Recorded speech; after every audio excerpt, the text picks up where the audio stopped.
Maribor praznuje 15. obletnico svojega delovanja. Če lahko na kratko nekako orišete teh 15 let plesnega ustvarjanja.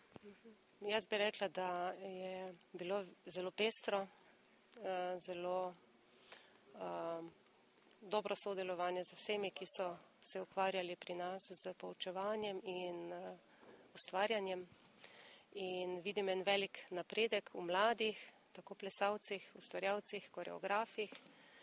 In zmeraj nas žene naprej neka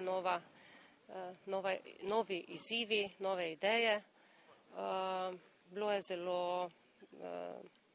zelo bogato, bom rekla, 15 let je sicer hitro minilo, veliko je bilo projektov narejenih od začetkov in danes resnično lahko z veseljem praznujemo teh 15 let ustvarjanja.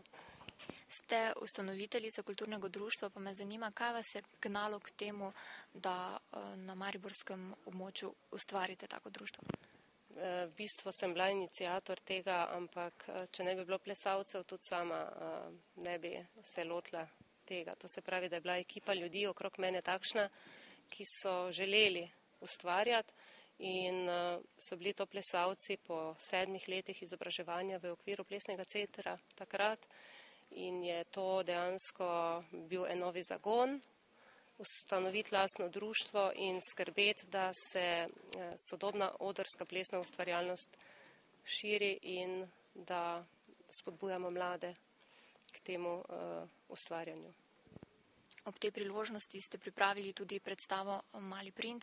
Zakaj ravno Mali princ? Mali princ sam po sebi nosi veliko misli, nosi enostavne nauke, ki bi nas morale zmeraj v življenju spremljati in se mi zdi, da je ne glede na starost nas vedno zelo zanimiva tema in prav je, da ponudimo mladim plesalcem v starosti od 3 let pa tam do 30, da se povežemo skupaj z glavno idejo te knjige in mislim, da smo še z nekimi svojimi idejami popestrili to zgodbo in ji dali naš pečat. Kakšni so načrti za prihodnje? Torej sledimo razvoju celoletnega plesnega usposabljanja, tako na plesnem kot na bobnarskem področju. Sledimo temu, da omogočimo čim več kvalitetne odrske produkcije, da se še naprej udeležujemo festivalov plesnih, se povezujemo v evropske centre, skratka, da stvari peljemo naprej.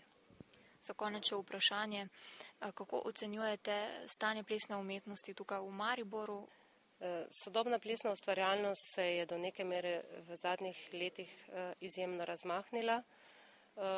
Pogrešam seveda več neke lastne kreativnosti v drugih skupinah, ki jih opazujem, vendar menim, da so mladi danes mnogo bolj osveščeni, da imajo veliko več možnosti in da je pravzaprav tako v Mariboru kot v celotni Sloveniji izjemno veliko kapacitete dobrih plesalcev in v bistvu čisto enakovredni plesalci po kvaliteti, vrhunski v evropskem prostoru.